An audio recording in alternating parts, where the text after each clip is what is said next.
Bapa di sorga, kami berdoa supaya Tuhan menyatakan dirimu lewat tubuhmu di tempat ini. Berdoa supaya Tuhan pakai setiap roh kami dan pemikiran kami untuk menyampaikan apa yang kau inginkan. Kami berdoa supaya roh hikmat dan wahyu turun ke atas kami. Biar kami mengerti kehendak-Mu, kami melakukan kehendak-Mu ya Tuhan. Hamba-Mu berdoa supaya Tuhan akan berbicara pada kami, terobosi kami, kerjakan kehendak-Mu dalam kehidupan kami dalam waktu ini. Kami percaya waktu ini terlalu singkat untuk membahas apa yang kau inginkan. Tapi Tuhan, biar dalam waktu yang singkat ini kami bisa menangkap kehidupan. Menangkap apa yang kau mau. Kami bersyukur, berterima kasih. Dalam nama Tuhan Yesus Kristus kami berdoa. Amin. Itu bahasa Inggrisnya the threat towards community.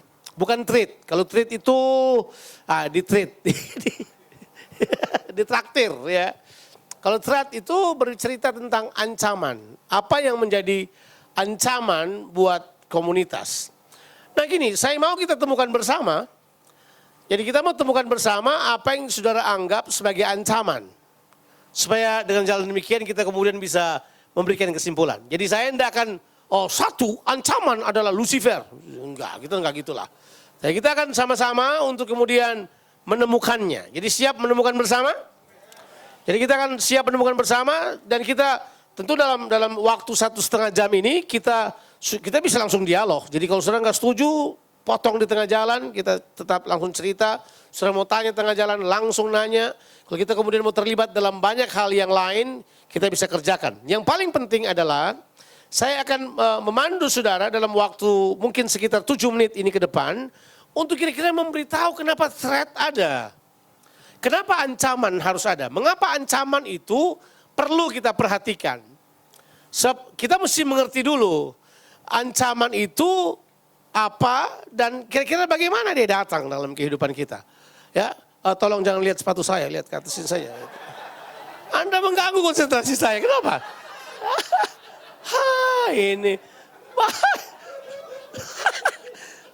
Itu ancaman itu terhadap acara ini. Anda telah mengalihkan perhatian seluruh dunia untuk hal yang tidak penting. Tuhan. Oke, siap. Mari. Oke. Kita mesti mengerti bahwa dalam komunitas ada hal yang esensi. Sesuatu akan merupakan ancaman kalau yang diserang adalah esensinya. Kalau yang gak esensi, yang gak penting lah. Serang aja Pak. Dan ini iblis juga mengetahui. Dia tidak akan menyerang apa yang tidak esensi. Jadi kalau saudara memang sama sekali tidak mendapat serangan, berarti saudara nggak esensi, gitu aja. Karena ini penting kita mesti tahu. This is the way, cara ini kita mesti tahu untuk mengetahui apa yang datang menyerang kita dan yang dia serang apa. Saya beri contoh. Sebuah gereja di kitab Wahyu yang kemudian menjadi gereja yang sangat hebat dan juga merasa hebat. Mereka kaya, mereka besar, Alkitab bilang kan, tentang gereja yang bernama Laodikia. Nah Laodikia itu, di belakangnya Yesus, tidak ada gereja yang mungkin Yesus marah kayak gitu. Yesus bilang begini, kamu ini buta tapi sok melihat. Kamu miskin tapi merasa kaya. Itu Yesus kasar banget kalau saudara pelajari serangannya. Dia punya saya punya bahasa ini, dia punya teguran terhadap jemaat di Laodikia. Nah sekarang kan pertanyaannya, what is the problem? Apa masalahnya gitu kan? Kalau kita baca sebentar, masalahnya adalah dorang suam-suam kuku, kan begitu. Saya baca sekali langsung saya tahu, masalahnya bukan suam-suam kuku. Suam-suam kuku itu akibat. Masalahnya Yesus tidak menjadi pusat lagi. Kalau saya pakai bahasa, Yesus di luar komunitas mereka.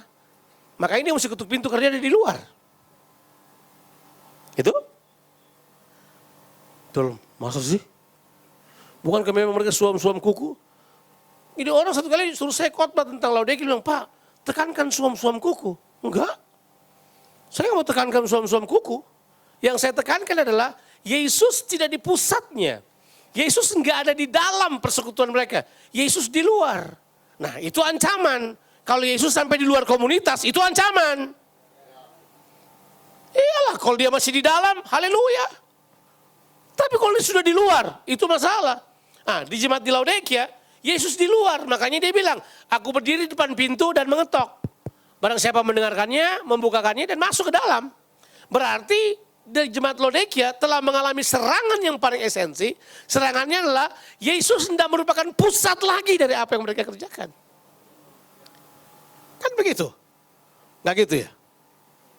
Nah, itu namanya kita sebagai orang percaya seharusnya kita harus sangat-sangat, saya harus katakan ini, memperhatikan esensi dari komunitas. Itu apa? Apa yang merupakan esensi dari komunitas. Ini nggak ada, komunitas saudara akan tetap berjalan. Akan kelihatannya dinamis. Tapi Yesus di luar, gitu aja. Kalau Yesus di luar, what happened? Dia bukan lagi jadi center dari apa yang kita kerjakan. Nah, jemaat di Laodikia itu kayak begitu.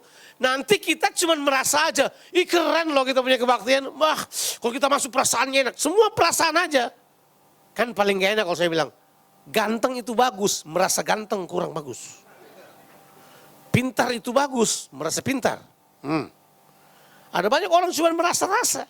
Nah, threat yang dibawa oleh kerajaan kegelapan adalah, ini yang paling penting kita mesti ketahui.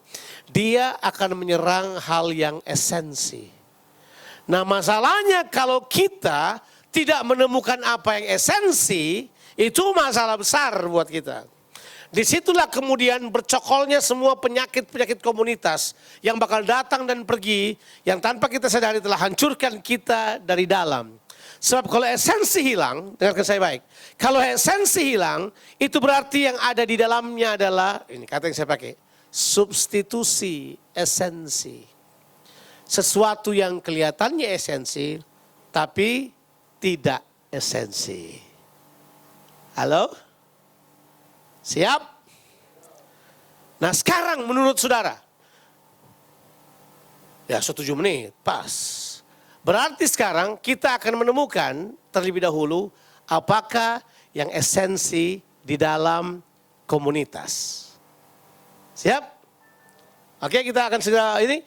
Saya beri waktu saudara 2 menit untuk memikirkan apakah yang esensi. Saya akan keliling dan tanya-tanya sambil saya jalan-jalan karena saya baru 2.700. Saya mesti bikin 3.000 dulu di kelas ini baru kemudian kita akan tambah lagi. Jadi menurut saudara, apakah yang esensi? Nah pikirkan, tulis. Apa yang esensi menurut saudara? Kemudian kita akan discuss. Menurut saudara, di dalam komunitas, apakah yang paling esensi? Ya tentu habis dengar Pak Edi sudah akan bikin kan yang paling penting kesepakatan. Terus bikin komunitas kompak. Terus kemudian kata Pak Edi cari PJJ. Tapi ya terserah. Menurut saudara apakah yang esensi dari komunitas? Coba temukan dulu. 2 menit saya kasih kesempatan. Temukan dulu. Ya. Kalau saya bilang esensi, saudara harus bedakan lawan esensi itu apa? Substitusi esensi kira-kira apa? Saya minta saudara mikir ya. Substitusi esensi itu namanya aksesoris. Kalau dalam bahasa Nagasari, substitusi daripada isinya bungkusnya. Ya, kalau saudara beli kue Nagasari, saudara buang isinya, saudara makan daun pisangnya, itu maksudnya. Itu namanya wrapping society. Nah, tapi jelasnya adalah, sudah, pikir-pikir dulu. Ya, apakah saudara mensubstitusikan hal yang esensi dengan hal yang aksesoris? Itu berat. Nanti kita akan bahas yang aksesoris, ya kan? Aksesoris penting dibahas.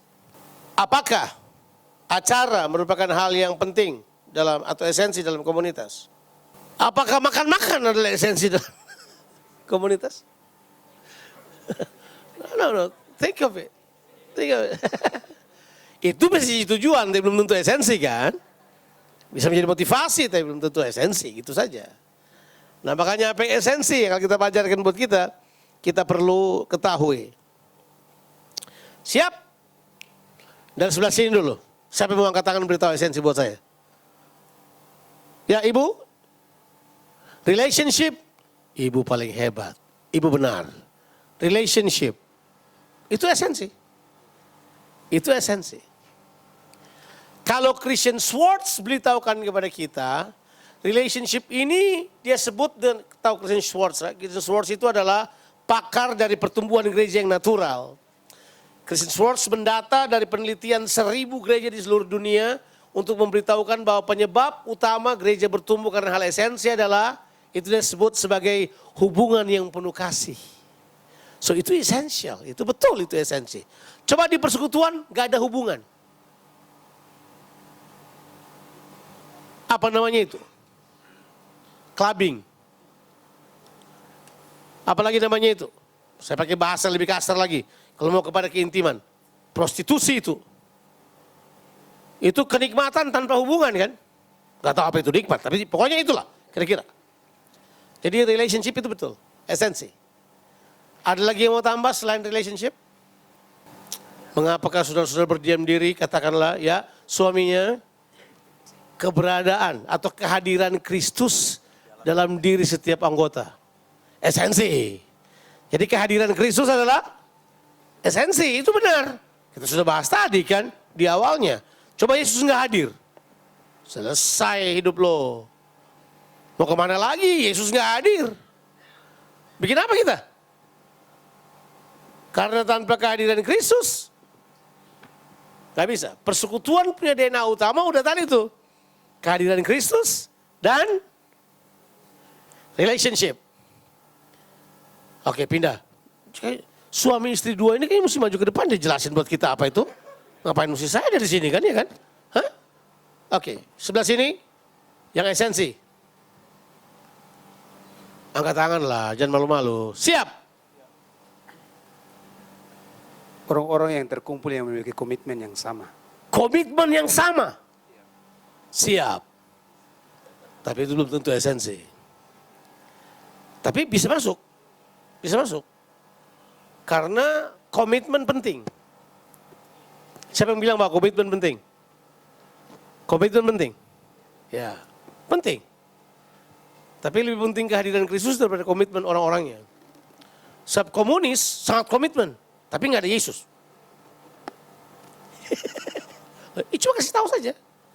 Mereka punya committed kepada pertumbuhan mereka, perkumpulan mereka bersama, pada tujuan-tujuan propaganda, itu dijamin pasti bagus. Komunis itu hebat banget. Tapi kehadiran Kristus nggak ada di situ. Tapi bisa dipertimbangkan itu. Saya terima usulan itu, nanti kita akan masukin. Ada lagi yang lain?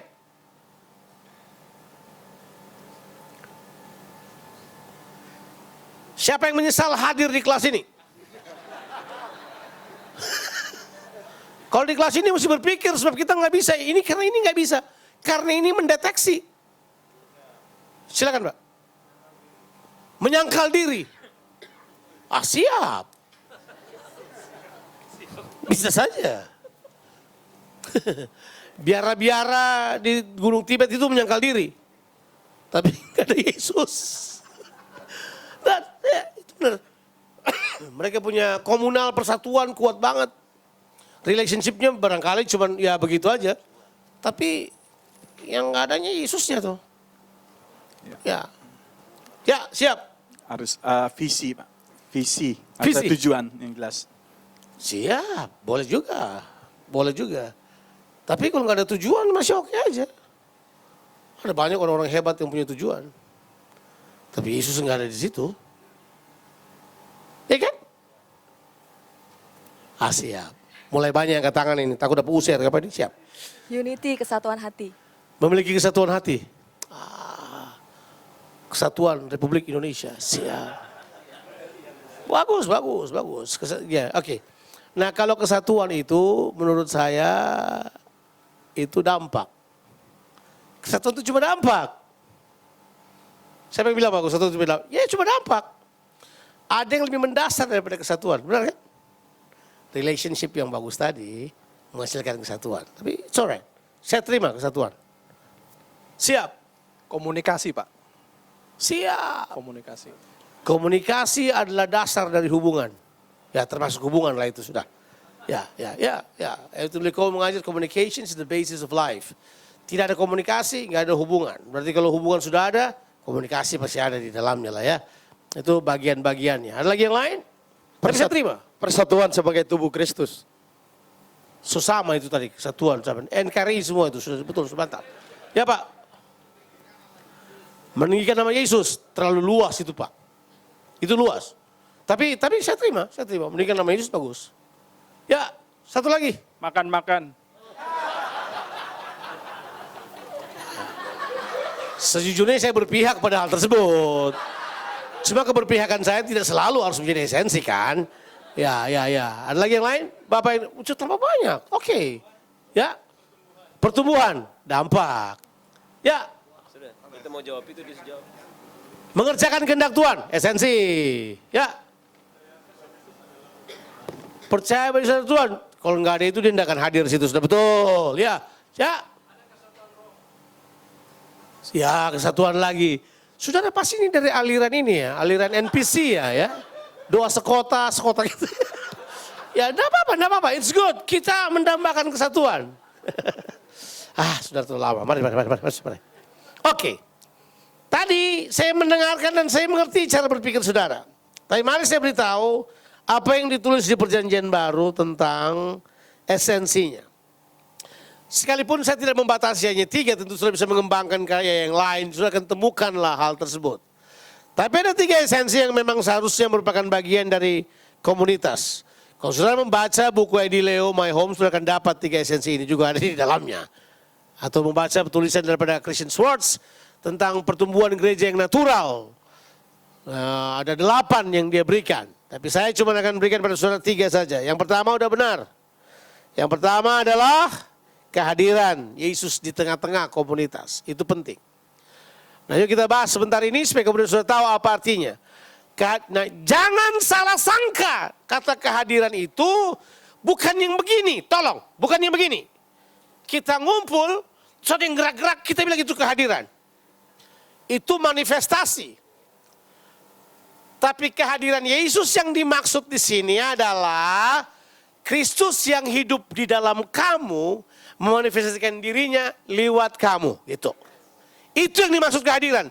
Jadi jangan tunggu dulu ada karunia baru tahu Yesus hadir. Tapi waktu saudara berkumpul bersama dan saudara adalah orang-orang yang mengerti prinsip ini, bahwa sentralitas perjanjian baru adalah Christ in you, the hope of glory. Bahwa sentralitas perjanjian baru adalah Kristus di dalam kamu adalah pengharapan akan apa? Kemuliaan. Jadi kalau saya ngumpul sama Bagus, saya ngumpul sama Jeffrey, saya ngumpul sama Bobby, waktu saya ngumpul bertiga atau berempat dengan mereka, saya udah tahu bahwa Yesus hadir dengan kita. Karena di dalam kita Yesus hadir. Masa mau tunggu dulu sampai ada hujan dari atas, angin-angin sambar kesana kemari, itu perjanjian lama. Berhenti. Menurut saya itu threat. Kalau saudara mengejar kehadiran Tuhan menurut perjanjian lama, itu ancaman. Karena nanti begini, hanya orang yang punya karunia yang merasa menonjol. Sudah bukan Yesus jadi sentral, orang tersebut jadi sentral. Ya kan? Ada orang bawa tabut, seolah-olah Yesus hadir kalau ada tabut itu. Ini kita hidup di zaman apa sih sebenarnya ini? Ada orang sujud-sujud terhadap tabut. Kita hidup di zaman apa ini? Kehadiran Yesus itu tidak lagi dengan cara itu. Tapi kalau saudara memahami prinsip ini bahwa Yesus sekarang berdiam dalam kita, jadi saudara mesti tunggu dulu dia hadir. Yang paling seru kalau kita dengar pemimpin pujian begini, nyanyilah sampai kita merasakan dia hadir. Sampai kapan kau mau rasa? Saudara rasa belum? Saya rasa kopi. Enggak gitu, ini teologi yang perlu Makanya thread-nya kita terjebak kepada gini, maafkan, tetraikal.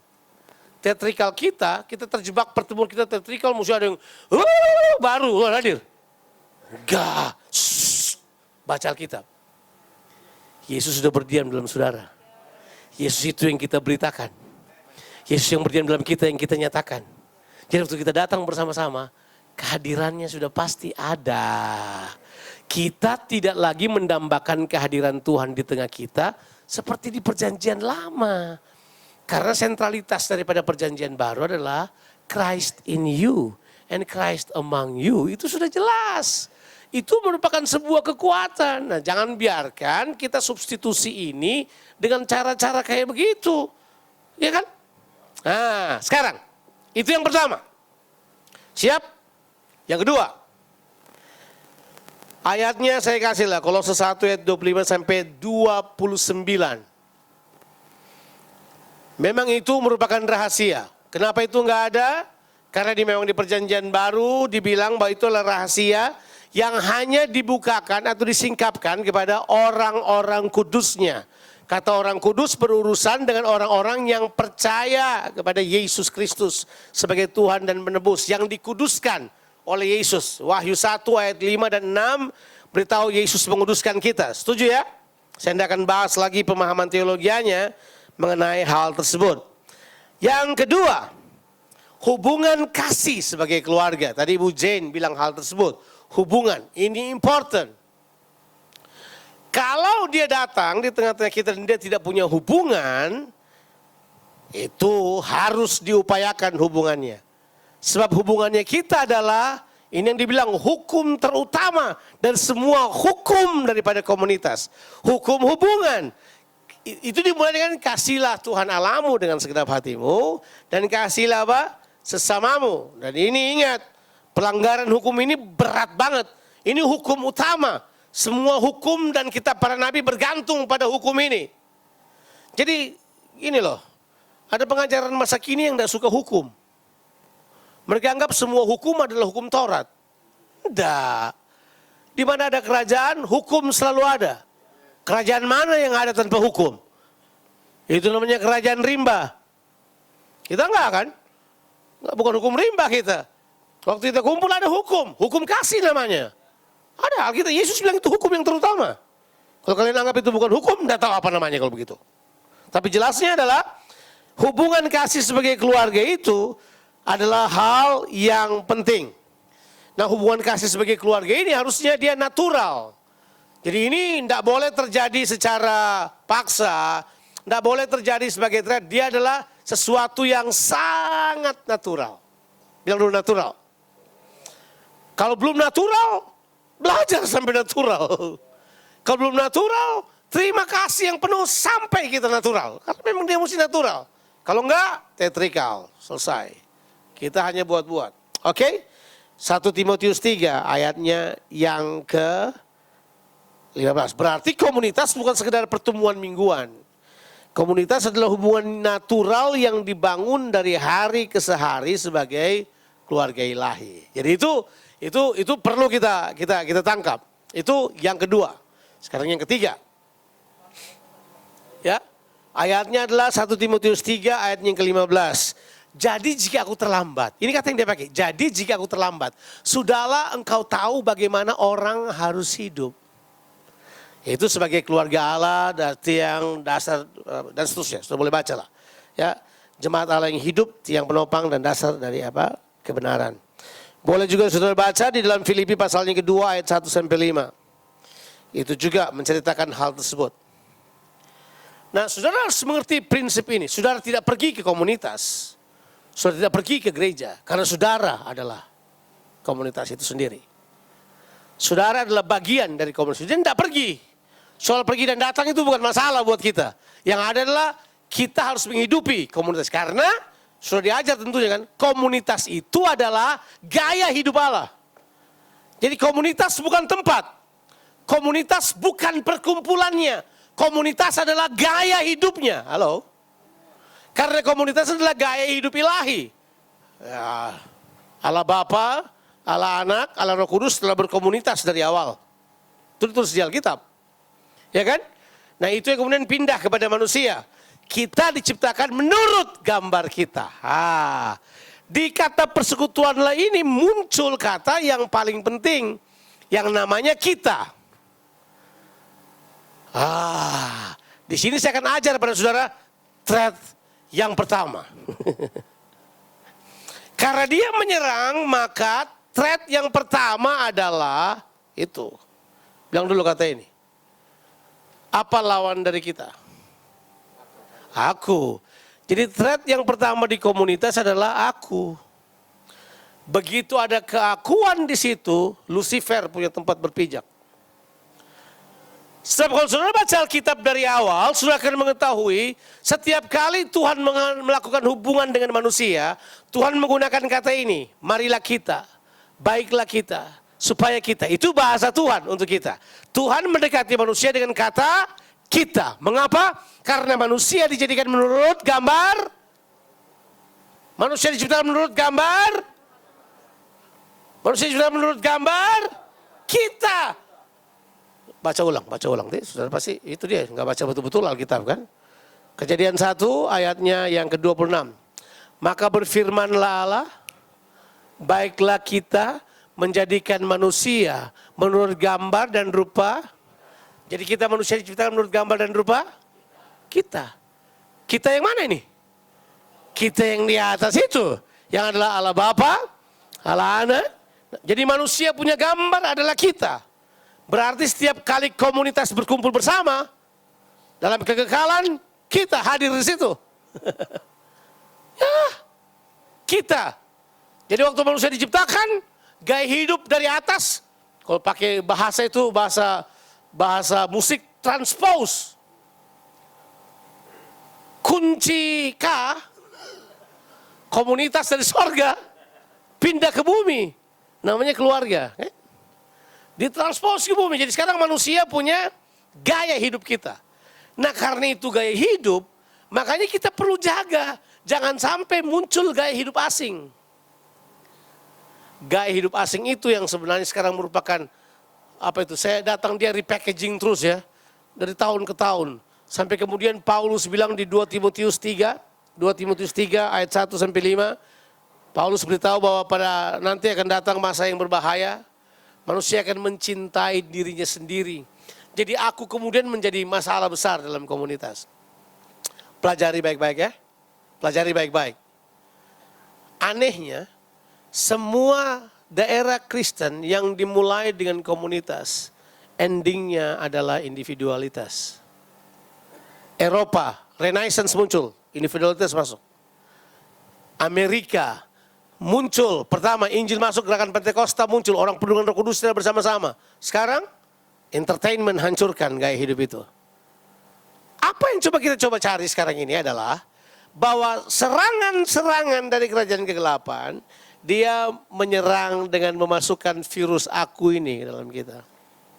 Individualistis ini turun ke atas kita. Jadi gini, oke lihat dulu saya, nggak ada jalan pintas. Kecuali saudara selalu membangun kesadaran, saling kesadaran kita. Kalau saudara tidak bangun kesadaran kita dalam cara berpikir saudara bakal jadi individualistis kapan aja. Kita nih sinikal. Saudara sinis gak? Saya ini sinikal banget loh, saya sinikal banget. Saya kadang-kadang lihat orang begitu saya lihat gini, langsung saya sinis banget. Gila ini orang siapa sih sebenarnya dia nih? Dia gak tahu itu siapa. Sinis kan? Saudara gitu, saudara kayaknya lebih baik dari saya. Tapi saya rasa itu kadang-kadang suka nongol juga kalau saya nggak hati-hati. Bisa sinis kita. Nah kita itu perlu tahu sinis itu adalah buah awal daripada itu. Merasa diri lebih benar, lebih tahu, lebih penting, lebih rohani, itu muncul tuh. Kalau itu sudah mulai muncul, selesai. Itu bahasanya selesai hidup lo, habis. Itu kemudian yang terjadi adalah degradasi, pelan-pelan tuh. Kalau saya pakai bahasa ini, keakuan mulai makan kita dari dalam. Trap. At the end of the day, kita akan buang semua. Nah, waktu iblis datang ke dunia ini, kapan-kapan sudah pelajari, iblis menawarkan apa yang ditawarkan oleh Allah kepada, apa yang diberikan oleh Allah kepada Hawa. Iblis menawarkan hal yang sama loh. Cuman bedanya begini, kalau Hawa cara berpikirnya kita, kalau iblis cara berpikirnya you, yourself, ego, engkau. Tawarannya sama loh. Tawarannya adalah keserupaan. Sebab kalau kamu makan, kamu akan menjadi seperti. Tawarannya adalah kesepertian. Sama banget, nggak ada bedanya. Tapi bedanya adalah itu. Apa yang dinamai? Gaya hidup yang dibaliknya itu. Spirit yang dibaliknya. Tuhan datang dengan spirit kita, iblis datang dengan spirit aku. Makanya aku threat terbesar. Siap.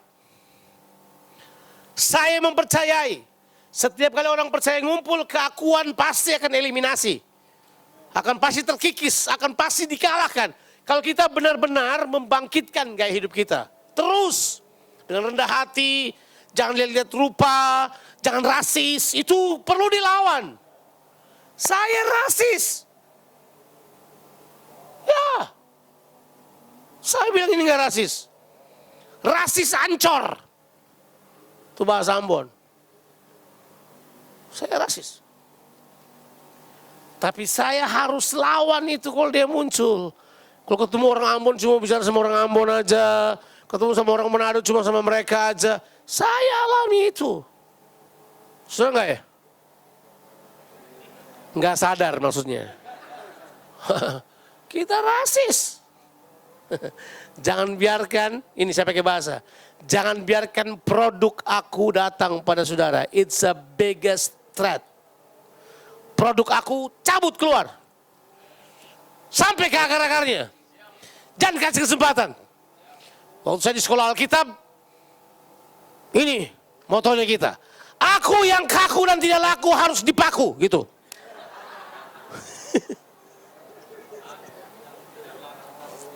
Ya, aku yang kaku, yang tidak laku harus dipaku. Jangan pakai laki-laki, itu udah mulai obral. Oke, siap. Nah, itu penjelasan mengenai hubungan. Sekarang yang ketiga. Nah, ini yang ajaib. Yang ketiga, esensi daripada, di sini hamba-hamba Tuhan maafkanlah, kita penyebab hancurnya komunitas di gereja kita. Karena yang ketiga, esensi adalah kata saling. Saling. One another. Itu kata kecil.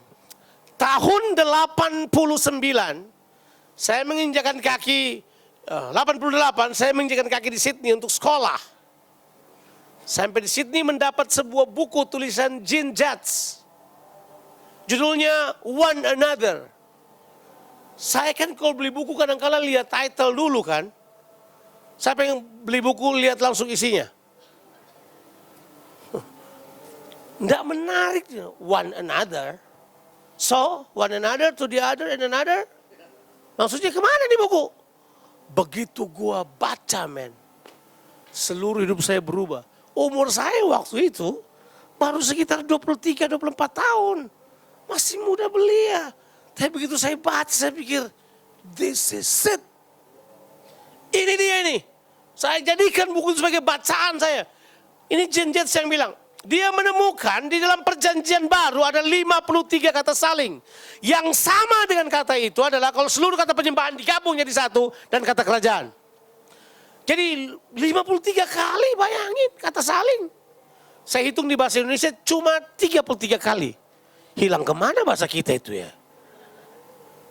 Jadi kita mulai pelajari itu kata saling ternyata itu adalah bagian terpenting yang ditinggalkan oleh Trinitas buat kita. Kapan-kapan ya, saya saranin saudara membaca sebuah buku. Buku itu ditulis oleh Lauren Cunningham. Lauren Cunningham menulis sebuah buku, Book That Transform Nations.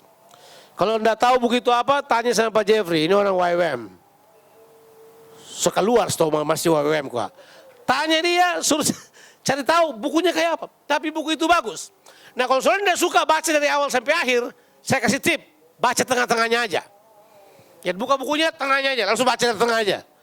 Karena di tengahnya dia memberikan landasan teologi ya, mengapa dia beritahu begini. Mengapa dictatorship ada. Dia beritahu mengapa. Kemudian dia beritahu, sebenarnya kita orang Kristen tidak boleh ada diktator. Karena kita sudah terbiasa dipimpin secara jamak. Karena Tuhan kita jamak dia bilang. Terus dia bilang, coba perhatikan negara-negara yang berkata, Tuhan cuma satu, dia maha kuasa, dia tidak peduli kasih. Kan gitu kan, pengajaran yang lain kan. Yang penting dia, itu memang Tuhan egois dari awal. Itu biasanya melahirkan pemimpin-pemimpin yang tidak bisa share kekuasaan. Itu ditulis di buku itu, saya cuma bilang aja. Bahwa coba baca di buku itu, dia kemudian beritahu bahwa kalau kita memang mengenal apa itu? Pribadi yang jamak ini, muncul ke kita adalah saling. Sebab mereka bertiga ini kalau sudah pelajari, sudah saling dari awal. Saling menghormati, saling lebih dahulu mendulukan tugas yang ini, saling memuji, mereka udah saling dalam kekekalan. Indah banget. Makanya dia mau waktu turun ke bumi ini, kita juga saling semuanya. Saling mengasihi, saling menasehati. Kalau baca di Alkitab, Trinitas itu terbiasa saling menundukkan diri. Nah, jadi satu kali ada suami istri membahas itu kan. Efesus pasal 5 ayat 23. Ya kan? Apa itu Efesus 5 ayat 23? Hai istri, tunduklah pada suamimu. Karena itu kata Alkitab. Siap. Istri rupanya sudah belajar di komunitas.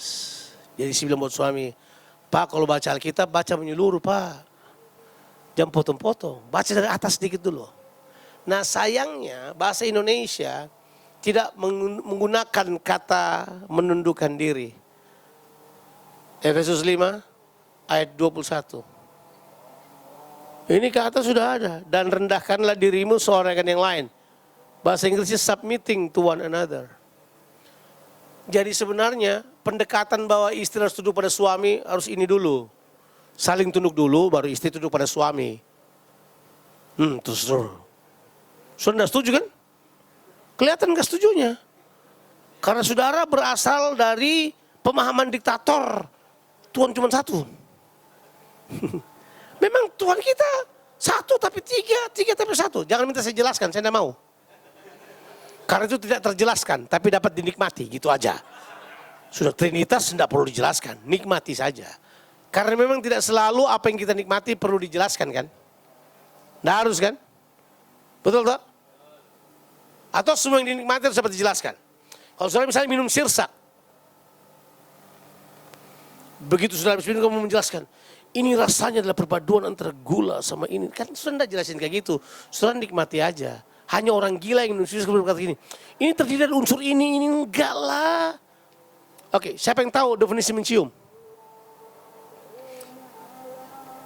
Mencium itu secara saintifik, ini definisinya.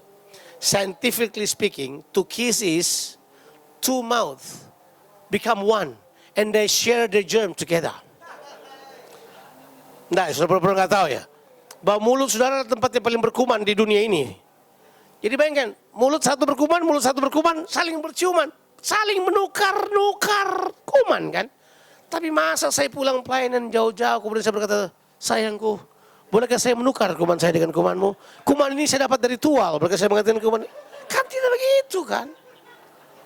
Loh, scientifically you know how to do it.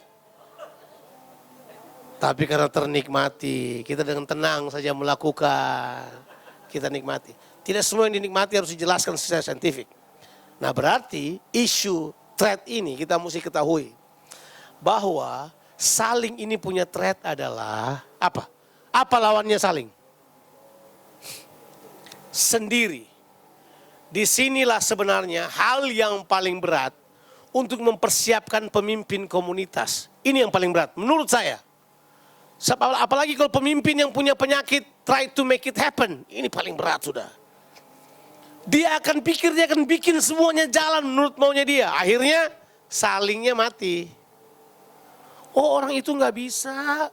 Dia gak bisa, saya mesti ganti aja. Waktu dia ngomong gak bisa. Saya dilatih Tuhan ketika saya menerima seorang yang saya tahu punya potensi mengasihi Tuhan. Dan dia gagap. Tapi Tuhan bilang buat saya, this man will be in the leadership. Wah! Saya bilang mana mungkin, saya tes. Mau doa pulang ini, saya langsung berkata, Yudi berdoa. Yudi gini.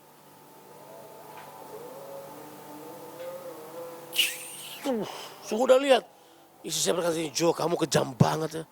Kejam apa? Dia kan mau jadi pemimpin, suruh berdoa dulu dong bos. Ada kali 19 detik nggak bisa ngomong, nggak bisa keluar suaranya. Istri saya langsung ambil alih, istri saya yang berdoa. Tuhan Yesus, di akhir dari ibadah ini, hari itu dia datang pada saya. Om Jo, maaf. Saya kira dia berhenti. Dia latihan bos. Dia latihan bos. Hari ini dia salah satu pembicara yang paling disukai di kita punya movement. Siapa dia? Orang yang tadi saya anggap tiap dia mau bicara kita take over. Tiap dia mau bicara kita take over. Padahal enggak. Everyone has a part to play. Semua orang punya bagian. Nah kita biasanya threat-nya adalah ini. Threat-nya adalah kita pemimpin mau ambil alih seluruhnya. Di komunitas, kalau ada orang yang tidak diberi kesempatan, itu namanya pelanggaran terhadap nilai komunitas. Jadi kalau ada yang diam-diam aja dan sudah tidak berupaya menolong orang tersebut untuk berfungsi dalam komunitas, yang salah saudara. Halo? Threat-nya itu. Karena itu menyerang apa yang saya sebut dengan esensi dari apa? Komunitas. Ini threat yang berbahaya menurut saya. Apalagi pemimpin yang suka bicara. Itu kadang-kadang kita datang plaster mulutnya, kamu usah bicara, duduk sini aja dulu. Kadang-kadang kita suka sekali bicara, suka sekali. Kayaknya kita punya ide yang harus didengar, enggak usah. Diam aja. Kalau Tuhan komunitas lagi mau berbicara, dia bicara pada semua orang. Dia beri kesempatan. Ini yang disebut dengan body ministry. Siap. Tapi threat-nya adalah one man band selalu ada di situ. Orang yang mengaku stikernya leader selalu ada di situ. Makanya benar itu yang Pak Edilio bilang. Kalau saudara tidak mau diutus, saudara harus dipaksa untuk diutus. Ya kan? Tapi prinsipnya memang sederhana. Kalau kita nggak mau saling, kita tidak mau saling, kadang-kadang ya nanti ada perkara-perkara yang terjadi dulu baru kemudian kita mau lakukan kata saling ini. Kapan-kapan saudara baca satu buku Revival in China. Itu ada dalam buku Revival sebenarnya, baca saya bukunya Winky Pratney. Winky Pratney menulis buku tentang Revival. Dia menulis tentang apa yang terjadi di Cina pada tahun 1958. Tahun 1950, ada yang tahu tahun 1950 apa yang terjadi? Komunis, Mao Zedong muncul, impose terhadap gereja di Cina. Gereja-gereja di Cina pada waktu itu enggak terlalu banyak. Menurut catatan dari Winky Pratney, jumlah seluruh gereja di Cina, seluruh Cina itu, kira-kira jumlahnya enggak lebih dari 3 juta orang, sampai 5 juta orang. Enggak lebih dari itu banyaknya. Itu sebelum tahun 50. Hudson Taylor datang ke Cina itu tahun berapa gitu, 1822. Dia datang situ, jadi bayangkan, dari tahun 1822 sampai tahun 1950 berapa tahun tuh? 115 tahun lah. Bayangkan. Sudah bisa bayangkan, jumlah orang Kristen di Cina cuma berapa juta? 3 sampai 5 juta. Nah hitung mulai tahun 50 ya. Tahun 50. Mao Zedong paksa. Tahu nggak yang Mao Zedong buat apa? 3 hal yang Mao Zedong buat. Dan menurut saya, Mao Zedong telah menjadi pelayan Tuhan. Untuk mengembalikan komunitas yang sebenarnya. Apa yang Mao Zedong buat? Yang pertama, dia tangkap semua pendeta yang dikirim oleh misioneri dari Inggris, dari Amerika. Kemudian dia tangkap semua pendeta-pendeta China yang dilatih oleh pemimpin-pemimpin ini. Masukkan ke penjara semuanya mereka. Siap. Begitu pendeta-pendeta masuk ke penjara, dia aniaya orang Kristen di Cina. Mereka kemudian dari biasa turun ke gereja bawah tanah. Gedung-gedung mereka dia ambil dengan paksa. Kemudian dia jadikan kantor-kantor pada waktu itu. Dia bikin paksa. Waktu gereja turun ke bawah tanah. Mereka kehilangan pemimpin.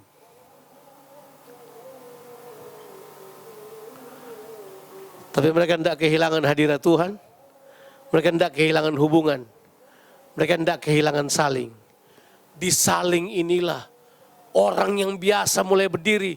Dia berdiri khotbah, orang disembuhkan oleh Tuhan. Dibaptis dalam keadaan dingin, disembuhkan oleh Tuhan. Dalam sekejap mata, Cina mengalami revival. Dan kita pikir revivalnya di mana coba? Di komunitas-komunitas kecil. Di gereja-gereja bawah tanah. Tebak, diteliti, saya masih ingat penelitinya membuat penelitian pada tahun 2005. Berapa tahun itu? Dari tahun 50 sampai tahun 2005. Berapa tahun? 55 tahun. Separuh dari panjangnya waktu setelah Hudson Taylor datang sampai Mao Zedong paksakan komunis.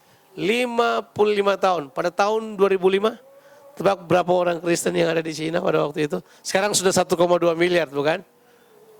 Jumlah orang di Cina 1,3, jumlah orang Kristen sekarang diperkirakan kurang lebih 400 juta orang. 400 juta orang. Tapi pada tahun 2005 pada waktu itu baru 125 juta orang. Bayangkan dari cuma 5 juta orang, 125 juta orang dalam waktu yang time frame-nya lebih kecil dari waktu yang ditinggalkan oleh Hudson Taylor. Kita nggak salahkan Hudson Taylor. Yang saya maksudkan adalah begini. Kalau kata saling dipraktekkan terus, kemungkinan berfungsi natural. Kita mau fungsi kita natural, tapi kita tidak memberikan channel untuk hal tersebut. Makanya, ini saya akan membuat statement yang mungkin John Maxwell bakal marah, atau juga ada beberapa dari saudara bakal marah. Bahwa di komunitas, leadership bukan esensi. Menurut saya? Yes. Yang namanya komunitas leadership bukan esensi. Karena mereka tanpa leadership for 55 years. Mereka jungkir balikan semua paradigma barat mengenai leadership. Halo? Halo? Tapi barat juga yang menemukan. Itu berarti one man leadership tidak penting.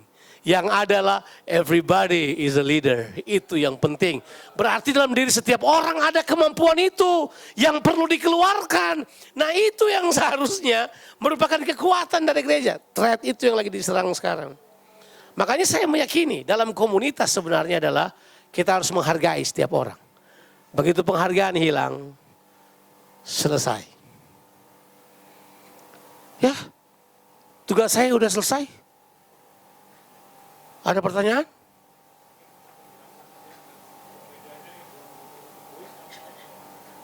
Tolong kasih itu dulu. Siap, cepat. Kita keluar cepat, minum kopi. Siap. Selesai. Jangan tanya lagi, habis. Mau tanya bedanya individualis dan egois itu saja. Itu pertanyaan paling susah itu. Karena dua-dua terminologi psikologi itu saya. Tapi begini. Egois lebih memberikan penerangan kepada ego manusia. Which is kata ego manusia itu teorinya baru muncul sama Sigmund Freud. Dan Carl Gustav Jung muridnya dia. Yang kemudian memperkenalkan ego, superego dan itu kan. Jadi menyembuhkan bahwa ego itu adalah sentralitas pada diri sendiri. Itu ego. Itu kata egoisasi. Jadi kalau dalam bahasa Italia itu centra di gravita permanente, kira-kira begitulah. Central of gravity, ya permanent. Ya kira-kira gitulah. Dia mau dirinya sendiri yang diperhatikan. Tapi kalau individualis itu cara pikir.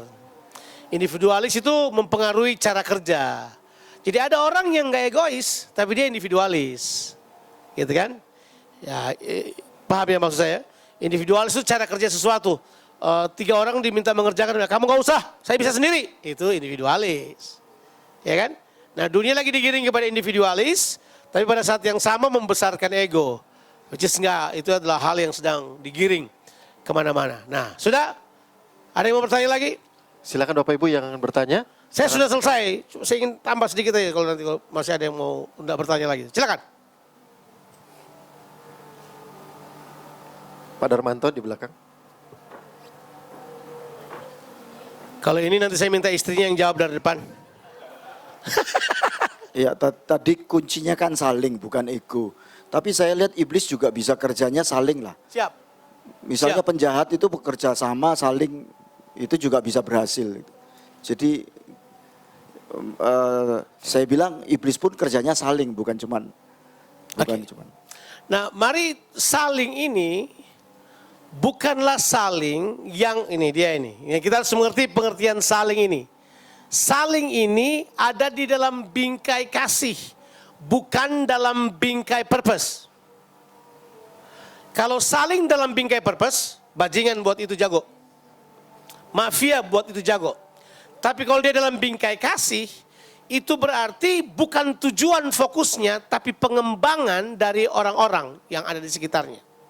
Jadi kata saling itu adalah waktu saya memberikan kesempatan kepada orang lain tersebut akan berkembang, tapi orang-orang yang dilayani oleh orang ini juga akan mengalami pengembangan. Jadi tujuannya adalah kepada pengembangan kualitas bersama dalam komunal itu. Kalau baca di Filipi pasal 2 dan kita akan mengerti benar bahwa tujuan saling itu adalah ada di dalam Kristus sampai kita punya pemikiran dan perasaan yang ada di dalam Kristus. Itu tujuannya. So tujuannya pada kualitas kasih dan kehidupan Kristus, bukan hanya sekedar pada tujuan saja. Jangan lupa kita harus definisikan arah kita. Nah, kita punya arah pertumbuhan adalah pada keserupaan dengan Kristus. Siap, Bapak? Thank you. Silakan, masih ada Bapak Ibu yang bertanya. Ibu Darmanto. Sekarang istrinya, Pak. Kok dari tadi pasangan suami istri sini? Apa mereka? Kak Jo, Ya, kalau tadi ini saling contohnya itu kan karena tumbuh karena dalam masa penganiayaan. Sehingga biasanya kalau gereja itu masa penganiayaan biasanya baik justru tumbuhnya. Tapi kalau kondisinya bagus, nyaman gitu ya, tanpa ada leadership, apakah itu tidak riskan juga? enggak. Apakah itu tanpa leadership, katanya tadi leadership not essential. Ya. Jadi Oke. apakah kalau kondisi nyaman itu enggak melenceng justru salingnya? Itu Nah, pertanyaan saya. ini dia yang bagus sekali pertanyaannya. Pertanyaan ini adalah pertanyaan yang menurut saya akan trigger sebuah pemikiran baru di dalam kita tentang bagaimana setiap orang bertumbuh. Ya. Tadi kan kita sedang berbicara serangan kepada yang esensi. Nanti saya akan jelaskan bagaimana iblis untuk mendekati yang esensi ini, dia memukul beberapa hal yang di sekitar kita sehingga kita melupakan yang esensi, ya. Begini, Ibu, bahwa kalau kita di masa yang sudah tidak menderita lagi, kita harus, ini saya harus menggunakan bahasa Alkitab, memperlengkapi cara berpikir kita seperti Kristus. Berarti cara pikir kita yang harus melawan segala bentuk hedonis, segala bentuk kenyamanan yang datang harus dilawan dengan pola pikir kita. Jangan biarkan perasaan enak kita yang terbuai, tapi kita harus latih pemikiran kita. Saya kasih contoh apa yang saya maksudkan. Coba kita baca di dalam 1 Petrus pasalnya yang keempat, ayat yang pertama. Dan saya akan coba jelaskan lebih jauh mengenai hal ini. Saudara ngerti nggak pertanyaannya Ibu Darmanto tadi? Mengerti ya? Sudah ngerti apa yang dia maksudkan? Bahwa, oh tadi saya bilang esensi nggak penting karena di Cina karena mereka dianiaya, karena begini kemudian mereka bisa bertumbuh tanpa kepemimpinan. Tapi kalau sudah nyaman, makanya kita harus sebagai orang percaya, ini dia ini. Oke. Jadi, karena Kristus telah menderita penderitaan badani. Ini kata saya suka, bahasa Indonesia saya suka. Kamu pun harus mempersenjatai dirimu dengan pikiran yang demikian. Ini pemikiran anti hedonis. Kasih biar pemikiran ini ada pada kita. Bahwa kita ini adalah orang-orang yang mempersenjatai pikiran kita dengan pemikiran ini. Bahwa Yesus menderita penderitaan badani. Berarti sebagai orang percaya, cara pikir ini adalah cara pikir anti hedonis, anti kenyamanan. Kita nggak mau kemapanan, kita mau sesuatu yang lebih lagi. Sebenarnya di sisi yang positif, saya akan menggunakan istilah ini lagi. Orang garam jangan protes, ini saya akan ulang-ulang lagi nih. Bahwa yang ini kalau dalam posisi kayak gini, seharusnya akan keluar inisiatif yang akan membawa kita kepada pertumbuhan rohani. Sebab salah satu trait yang akan datang nanti adalah kalau kita di dalam pertemuan kita tidak mengalami pertumbuhan rohani disebabkan karena setelah difasilitasi dengan kata saling tadi, kasih kebersamaan tadi, tapi orang ini tidak bertumbuh di dalam Tuhan, ini dia masalahnya kalau kita berhenti bertumbuh. Kalau sudah nyaman biasanya kita berhenti apa? Bertumbuh. Kita harus perlengkapi diri kita, enggak, harus.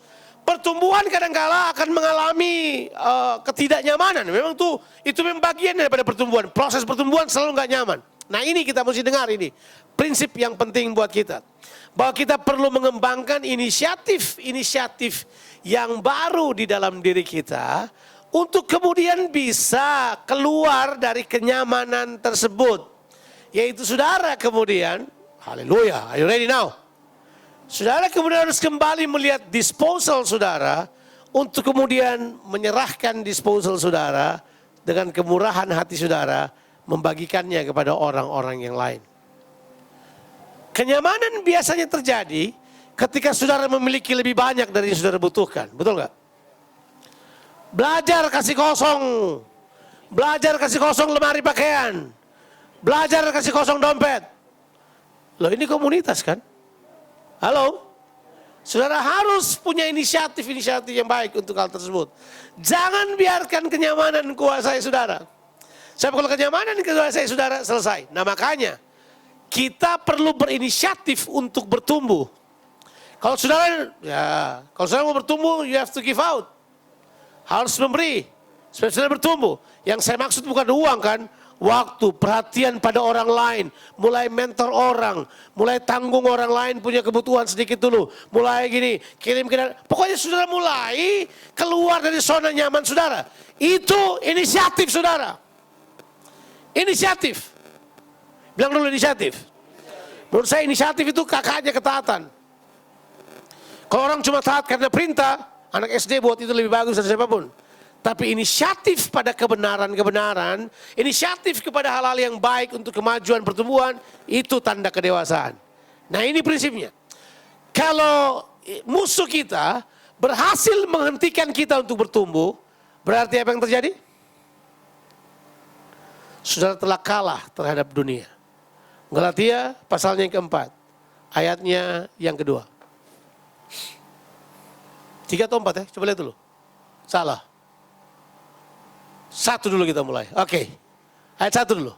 Yang dimaksud ialah selama seorang ahli waris belum akil balik, sedikit pun ia tidak berbeda dengan seorang hamba. Sungguh pun ia adalah apa? Berarti ini isu akil balik, isu kedewasaan, isu bertumbuh, isu menjadi dewasa. Kalau kita nggak bertumbuh, kita tetap budak. Budak apakah kita? Ayat yang ketiga langsung lompatlah. Demikian pula kita. Selama kita belum akil balik. Ini kata gak suka banget saya. Kita takluk pada apa? Roh dunia. Mari saya beritahu saudara. Bahwa kalau saudara takut pada roh dunia itu berarti duniawi saudara. Ya dong? Halo? Berarti tidak bertumbuh itu merupakan threat yang berbahaya untuk kita juga. Makanya jaga itu. Siap? Ibu? Berharap itu bisa menolong. Nah, in that sense bukan berarti saya anti kepemimpinan, tidak. Saya mempersiapkan kepemimpinan. Saya berupaya supaya komunitas kita tetap kecil.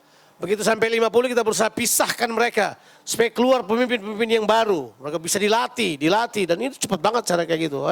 Pemimpin baru keluar dengan sangat cepat. Kita berupaya untuk pecahkan. Mekarkan. Pecah kayak kurang keren deh. Pisahkan mereka. Jangan sampai tunggu besar dan kemudian kita keep our community low cost. Low cost, jangan mahal-mahal. Kasih lebih murah lah. Nggak murahan tapi. Karena quality kita mau kan. Kita low cost. Semua gereja yang saya rintis harus low cost. Nggak boleh mahal. Kenapa low cost? Supaya everybody can enjoy. They can take the share. They can do this. Ya kan? Iya, di kita jarang tuh. Jarang tuh 1 orang bikin seluruhnya, nggak ada tuh. Karena udah terbiasa. Everybody can take part. Semua orang bisa terlibat di dalamnya. Siap. Wah, selesai. Belum? Sampai jam berapa? 3:30, Pak. Masih lama? Iya. Tunggu dulu. Saya tambah 1 dulu. Nah ini serangan terhadap hal yang penting. Nah ini saudara, saya sampaikan ini dulu, mengingat kita hidup di masa modern. Yang tadi itu prinsip kekekalan tadi itu. Selama saudara ada di dunia, saudara akan berhadapan dengan itu. Komunitas apapun akan berhadapan dengan hal-hal yang tadi saya sebut. Tapi yang saya mau sebut ini pada saudara adalah mengingat masa sekarang. Nah ini, saudara pertimbangkanlah ini. Mengingat masa sekarang. Nah, saudara mesti mengerti ya, tren sekarang di seluruh dunia. Apa tren seluruh dunia ini sekarang? Ini dari beberapa tren yang paling luar biasa, tren yang saya temukan yang paling kuat adalah disebabkan karena laju informasi yang sangat cepat ke seluruh dunia, orang tidak lagi mempercayai lembaga-lembaga resmi. They losing trust, they lose respect to this formal institution. Institusi besar itu kehilangan trust karena orang sekarang karena informasi sudah dibuka begitu rupa. Orang tidak butuh lagi. Kalau sudah dulu tahun 90-an, mau masuk tahun 2000-an, catching phrase-nya kan ini, hook up to the big thing. Sekarang udah nggak lagi. Orang udah nggak mau ke big thing. Orang sudah kehilangan kepercayaan, kehilangan loyalitas pada institusi-institusi resmi. Sudah lihat saya? Apakah itu? Ya. Kita suka apa kita nggak suka? Sebentar lagi akan muncul komunitas-komunitas yang banyak. Yang udah nggak bisa percaya kepada lembaga-lembaga besar ini. Loyalitas semakin menurun. Kenapa? Orang lebih gampang kerjakan apa-apa di rumah sekarang. Ya. Anak muda sekarang itu udah nggak mau kerjaan-kerjaan yang rumit-rumit. Bayangkan mereka pilih jadi barista, lebih banyak sekarang jadi insinyur. Ya. Mereka punya pekerjaan-pekerjaan yang simple. Cuma goyang-goyang itu, tuang-tuang itu tuh, yang gitu-gitu tuh. Jadi bar itu, bartender, sekarang diminati dengan sangat banyak. Apa sekarang isu yang paling berat di situ adalah ini. Ternyata dalam komunitas-komunitas ini, kita temukan satu hal merupakan pencarian dari semua orang. Tetap semua orang ingin merasa berharga. Orang tetap mau merasa berharga. Di Jepang, waktu siapa tuh? Selebriti Jepang yang cuma pemain bola biasa. Saya lupa namanya. Kalau bisa ingat, saya sempat main di Italia beberapa saat. Nakata, siap. Nakata. Kalau kita ulang-ulang tuh kayak bahasa Arab tuh. Nakata tuh bahasa Arab. Nah, Nakata ini, coba bilang, dia mengubah sebuah tren. Di mana pekerjaan-pekerjaan yang sifatnya normatif itu, pegawai kantor gitu-gitu, itu sekarang tidak diminati lagi. Karena orang akan kembali ke rumahnya aja. Individualis semakin tinggi. Jepang dengan penyakit apa namanya? Hikukimori. Itu, kikomori. Itu. Itu satu penyakit yang lebih aneh lagi. Mereka main game, gak makan, gak minum sendiri. Nanti mamanya bawa makanan, 2 bulan kemudian baru dia keluar, jenggot udah panjang, cukur jenggot, masuk lagi untuk 6 bulan. Kayak gitu. Mungkin gak terancam ke kita sekarang, kita masih sedikit agak berbeda. Tapi isu utamanya adalah yang tadi saya katakan. They don't trust anymore kepada lembaga-lembaga seperti itu. Jangan biarkan komunitas saudara melembaga. Kayaknya saudara nggak nangkap nih, kayaknya otak. Jangan biarkan komunitas saudara melembaga, mengkristal kepada struktur yang lebih kuat. Kehilangan organisme yang sebenarnya penting untuk bisa tampung mereka. Jangan, karena nanti loyalitas semakin menurun dan itu kemudian akan disokong oleh banyak hal. Sekarang kita terlalu dimabokkan dengan apa itu, LGBT itu masih kecil itu. Udah itu isu politik, nggak usah apa-apain itu. Itu enggak, menurut saya not even the big thing. Ke depan nanti dan sudah akan tahu. Makanya saya bilang sama teman-teman, saya masih tunggu. Kalau tahun 2018 itu terjadi itu, 160 satelit dilepaskan ke seluruh orbit, keliling seluruh dunia ini. Di mana smartphone saudara berhubungan langsung dengan satelit kepada hal tersebut. Tidak ada lagi halangan. You don't even need service provider. Saudara tidak perlu lagi Telkomsel, saudara tidak perlu XL, saudara tidak perlu ini. Saudara langsung. Bayangkan, itu mereka bilang akan dicoba tahun 2018. Tahun depan, man. Nanti kalian akan lihat. Kalau mereka bakal pikir orang lain lagi. Sekarang aja kita sudah autis. Lahir baik-baik jadi autis cuma gara-gara barang-barang ini. Nggak tahu kenapa kita ini. Tapi when it comes then, Ini dia. Yang mereka butuh nanti tetap penghargaan. Karena manusia memang seperti itu. Makanya sense of belonging saudara jaga. Di komunitas saudara, itu adalah hal yang penting. Itu aja, saya cuma mau ngomong itu aja. Silakan Pak. Kayaknya Pak Karel masih mau bertanya. Dia lupa soal pernyataannya. Nggak, sebenarnya sedikit terjawab pada waktu dikatakan penghargaan. So, pada waktu dia dihargai, itu menjadi penting. Cuma yang mau saya tanyakan adalah, apakah insecurity, ya, atau rasa tidak aman, ini bisa mengganggu komunitas yang ada, sehingga jati diri menjadi satu isu yang cukup penting. Itu aja, Pak. Again, menurut saya jangan pernah kita kehilangan kesadaran tentang Kristus ada di dalam kita. Jadi di dalam pembinaan komunal, jangan lupa ya, kata Christ in you itu adalah komunal sifatnya, nggak selalu individual.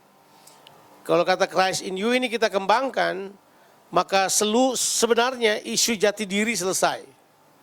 Jadi harusnya yang harus kita kerjakan adalah membereskan isu pemahaman mengenai Christ in you ini dalam komunal saudara. Kalau saudara berhasil buat itu dalam komunal saudara, itu impactnya bakal luar biasa sekali. Boleh ditaruh aja sebentar dan kemudian kita lihat sedikit ini. Kolose 1 ayat 25 sampai, atau dari 27 sampai 28 aja, sampai 29 kali. Kepada mereka Allah mau memberitahukan betapa kaya dan mulianya rahasia itu di antara bangsa-bangsa lainnya, itu Kristus ada di tengah-tengah kamu. Terjemahan yang tepat adalah Christ in you, the hope of glory, ya, pengharapan akan kemuliaan, ya. Ini kata yang dipakai, dialah yang kami beritakan. Siapa dia ini? Siapa dia ini? Ulang-ulang, siapa dia ini? Ya, enggak, jangan bilang Yesus. Yang diberitakan adalah Kristus di dalam kamu. Karena itu kata yang dipakai. Jadi waktu Paulus bilang dialah yang kami beritakan, tidak refer kepada Yesus dalam sejarah, tapi Yesus yang ada di dalam kamu. Dialah yang kami beritakan. Nah ini kata yang dipakai, apabila tiap-tiap orang kami nasihati. Jadi kita nasihati pada orang terus sebenarnya gini, di dalam kamu ada Yesus. Dan memang selama ini, selama saya mentoring orang, coba jelasin pada orang, tidak mudah membangun kesadaran bahwa Yesus itu berdiam dalam diri orang tersebut. That is probably the hardest point ever, adalah kita meyakinkan orang tentang bahwa Yesus berdiam dalam dirinya. Dan Yesus yang berdiam dalam dirinya itu mau bekerja lewat dia, mau melakukan sesuatu dalam kehidupan orang ini. Sampai Paulus bilang loh, dialah yang kami beritakan, maksudnya Christ in you yang kami beritakan, apabila tiap-tiap orang kami nasihati, dan tiap-tiap orang kami ajari dalam segala hikmat, untuk memimpin tiap-tiap orang kepada apa? Jadi Christ in you itu sangat penting sekali saya kira kita ajarkan. Saya 25 tahun yang lalu ya, waktu itu gereja diintroduce dengan pengajaran gambar diri. Siapa yang tahu? Dulu nggak ada kata gambar diri, tiba-tiba 25 tahun yang lalu gambar diri kayak top banget. Gambar diri. Identity terus. Kayak bicara KTP terus saja gitu aja. Nah, setelah saya dibukakan hal ini, saya punya konsep berubah banget malah. Di dalam bahwa identity seseorang di dalam Kristus itu nggak dibuat-buat, it's real. Waktu Kristus berdiam dalam dirinya, itu seperti yang Paulus bilang, hidupku bukan aku lagi, tapi Kristus yang hidup di dalam aku. Dan hidup yang kumiliki sekarang di dalam daging adalah hidup bukan hidup di dalam iman, hidup karena iman di dalam, bukan hidup karena iman kepada. Beda iman kepada sama iman di dalam. Iman di dalam adalah kamu percaya kepada Kristus yang ada di dalam kamu ini akan mengeluarkan hal-hal yang powerful dalam dirimu. Jadi kemudian saya mulai belajar, kalau saya beriman, saya tidak pakai iman saya. Saya pakai iman Kristus yang ada di dalam saya. Saya bekerja sama dengan dia. Saya butuh sesuatu, saya akan bekerja sama dengan apa yang ada di dalam saya. Saya kemudian terbiasa. Jadi Paulus punya statement, dia berkata begini, aku telah mati di salib, namun aku hidup. Tapi bukan aku sendiri lagi yang hidup. Jadi kita biar sendiri, kita nggak pernah sendiri. Karena yang di dalam kita ini, nah itu kan konsep. Itu perlu dikembangkan terus bahwa kita harus tahu yang di dalam kita ini berkuasa. Yang di dalam kita ini bisa mengerjakan sesuatu. Ada yang kita nggak tahu, yang di dalam saudara sudah tahu sebenarnya. Dan dia bisa beritahu pada saudara. Cuma saudara tidak pernah nanya yang di dalam. Saudara tanya yang di luar. Namanya rasain kamu. Nah, itu kan perlu kesadaran. Itu nggak dibangun sesaat. You have to build this kesadaran dari dalam. Saya suka heran. Kita lebih sadar dosa daripada sadar kebenaran.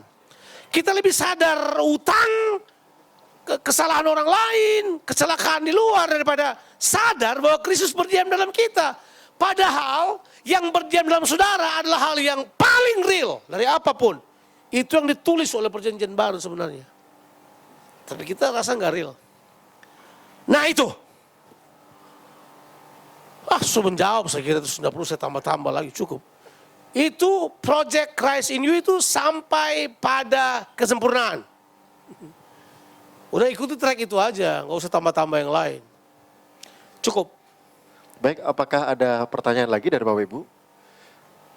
Kalau tidak ada, sebelum kita akan menutup sesi kita siang hari ini, diberikan pengumuman kita akan kembali ke plenary hall untuk sesi dari Bapak Lukito.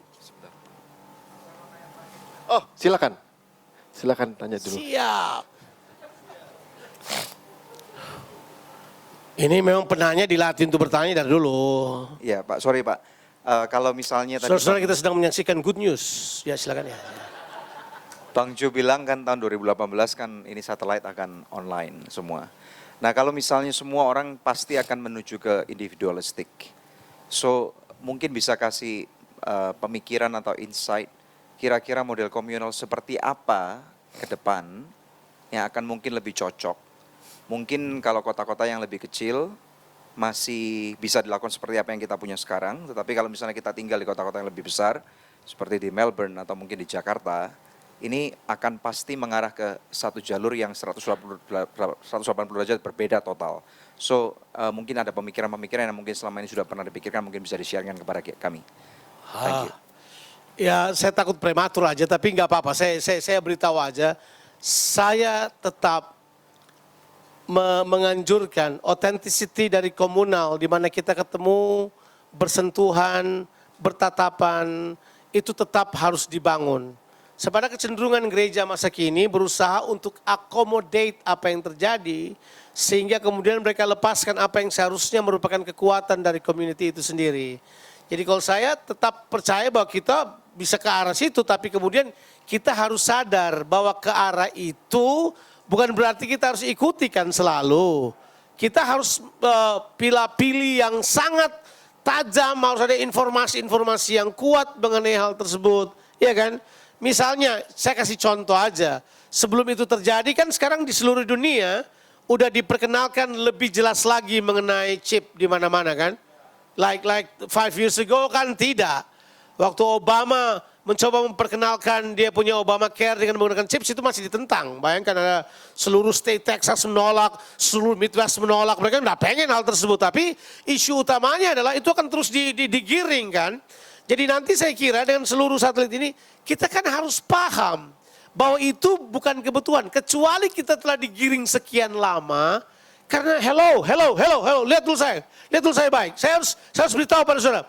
This device now is a controlling device. It controls you kan? Tapi kita sekarang bercandain aja mengenai hal tersebut. Mungkin kita harus rubah cara berpikir kita dengan edukasi-edukasi yang lain mengenai everything about controlling device. Sebab nanti kalau saya bilang controlling device tahu ya, ini kan sudah controlling ini. Saya pernah lari pagi loh, setahu saya jalan pagi itu, saya hidupin ini saya kan, Bluetooth saya. Tapi saya selalu matikan GPS-nya. Saya matikan GPS-nya, artinya location-nya saya matikan. Yang ada cuma detak jantung saya sama langkah saya yang saya rekam. Tahu nggak? Nyala sendiri itu dia punya location. Saya matikan 2 kali di perjalanan itu. Kok nyala sendiri ya? Saya takut tiba-tiba orang tracking saya seenaknya aja kan. Loh, saya matikan loh positioning-nya itu, saya matikan. Saudara punya kan? Kalau saudara kayak, kalau misalnya saudara ini kan saudara matikan kan? Ada di dalam saudara matikan positioning-nya, GPS-nya. Tapi tiba-tiba dia nyala sendiri aja. Saya pikir, apa ya? Jadi kemudian saya mulai sadar bahwa this is a tracking device by the way. Orang bisa track kita ada di mana aja, cuma tahu ini. Nah kita kan, siapa yang mau hidupnya dikendalikan oleh yang lain selain Tuhan? Saya cuma beritahu Bapak Saudara. Now we are facing this now. Technology it's good, kemudahan juga good, tapi kendali mahal banget. Jadi saudara masuk ke situ seperti penjara buat saudara. Nah saya udah tidak ada isu soal mau taruh chip, terserah, taruhlah, terserah. Tapi sekarang isunya sekarang adalah, di dunia yang berjalan ke arah itu, saudara harus tetap punya, itu saya punya bahasa yang saya harus hati-hati pilih pada saudara. Saudara harus punya hikmat untuk memberikan perbedaan-perbedaan pemahaman kita mengenai tawaran-tawaran teknologi terhadap kita. Nah tentu pertanyaannya tadi, saya cuma tunda sedikit dulu untuk beritahukan bahwa kira-kira komunitas seperti apa. Saya tadi mengatakan, saya tetap menawarkan komunitas kecil yang accountable. Komunitas kecil yang tetap mempertahankan apa yang saya sebut dengan yang tadi itu. Mempertahankan DNA kerajaan Allah di dalamnya tanpa harus mengorbankan. Sebab nanti, let me ask you this question. Dan saya kira pergumulan pada Niel nanti akan ada di situ. Karena beliau sebagai seorang yang broadcast acara terus menerus. Dan nanti bakal begitu kan, orang akan ke arah itu nanti. Orang bilang lah cyber church kan namanya, gereja Facebook lah, terserah. Nanti sudah akan bilang apalah nama bentuknya. Tapi isunya kita harus mengetahui dulu. Kalau ini bakal menjadi sesuatu yang mengendalikan seluruh kehidupan saudara. What will you do about it? You decide what will you do about it. Berarti saya menawarkan kembali bahwa kita harus kembali kepada komunal-komunal yang tetap ada sentuhannya. Tetap ada yang saya sebut dengan interactionnya secara live, secara bersama, saling mendoakan, bisa saling menumpangkan tangan. Seandainya cyber church terjadi, pelayanan penumpangan tangan, it's not as what the Bible says it's all about then. Pengurapan dengan minyak nanti sudah nggak ada lagi kita bakal percaya hal tersebut. Tapi let's do this. Mari pikirkan hal ini ke depan. Sebab challenge ini, kita bukan anti modernisasi kan. Kita mau teknologi kita pakai untuk pemberitaan Injil kan. Saya tetap mau lakukan itu. Tapi apakah kemudian itu kehilangan? Nah ini dia ini. Kehidupannya. Sebab nanti kan kalau ditawarin teknologi itu sekarang sudah ada kan. Teknologi-teknologi yang disebut dengan artificial intelligence. AI. Jadi nanti gini. Saya duduk minum kopi sama istri saya di Melbourne. Hologram saya muncul di sini. Saya lagi berkhotbah, lagi pada saudara. Virtual saya saja yang pergi. Masih virtual. Kemudian pendekatan berikut adalah surrogate. Orang akan mengganti sesuatu. Nanti seperti saya datang, ngobrol sama saudara bisa pegang saya, tapi surrogate. Saya robot. Nanti kayak gitu tuh. Dan ini semua bukan berarti tidak akan terjadi kan. Ini bakal terjadi dan bisa jadi pada umur anak kita itu sudah ada itu. Kecepatannya sangat cepat. Tapi yuk mari, makanya kita tuh begini. Jangan latah. Saatnya kita kembali kepada nilai-nilai yang ada ini untuk kemudian nanti orang berkata, kok kami harus percaya nilaimu yang seperti ini? Ini tidak mendukung teknologi. Nah, saya rasa isunya ada pada penyembahan. Who is the person that you worship? That will determine your freedom. Kalau saudara satu saat menyembah lebih menyukai teknologi yang telah disodorkan pada kita sekian lama ini dengan tujuan untuk memperangkap kita pada titik tertentu, saya menyarankan pada saudara, rethink. Ya, saya katakan tadi, saya masih menawarkan kelompok kecil accountabilitas tadi. Sebab nanti accountabilitas kita adalah accountabilitas numbers dan cuman itu aja. Kita nanti bakal jadi numbers. Gila. Nomor berapa itu? Jonathan Patesina. Nomor 6.319, begitulah kira-kira. Nomor saya. Jadi nanti kita akan ID, karena semua bakal cuma number. Alkitab juga bilang kan, itu adalah angka orang ini. Nggak tahu angka apa itu. But the point is this. Yuk perkuat akar kita. Yes. Akar hubungan tetap kita perkuat. Cara hidup kerajaan Allah adalah gaya hidup. Jangan digantikan sama virtual atau mesin. Tuhan memberkati. Kita mesti pergi kalau nggak bahaya kita.